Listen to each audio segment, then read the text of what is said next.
కిరీటం వైరించం పరిహర పురకైటభవిదః కఠోరే కోటీరే స్ఖలసి జహి జంభారిమకుటం ప్రణమ్రేషు ఏతేషు ప్రసభమపయాతస్య భవనం భవస్యాభ్యుత్థానే తవ పరిజనోక్తి విజయతే.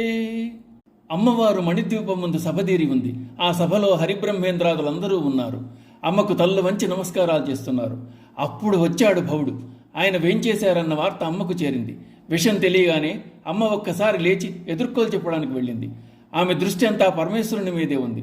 త్రోవలో ఏమున్నా కూడా పట్టించుకోవట్లేదు. అమ్మవారు సదాశివపతి వ్రత. అందరూ అమ్మను చింతన చేస్తే అమ్మ ఆయన్ను చింతన చేస్తుంది. పరివారజనం అమ్మతో అక్కడ ఉన్నవారందరినీ తప్పించుకుని జాగ్రత్తగా వెళ్ళమని చెప్తున్నారు. విజయం పలుకుతున్నారు. యోగపరంగా కుండలిని జాగృతమై ఊర్ధ్వముఖంగా మెరుపు తీగవలే సహస్రారంలో ఉన్న శివుని కలవాలని ఆతృతతో ఉంది. మూలాధారం నుండి ఒక్కొక్క శక్తిని దాటుకుంటూ వెళ్తోంది.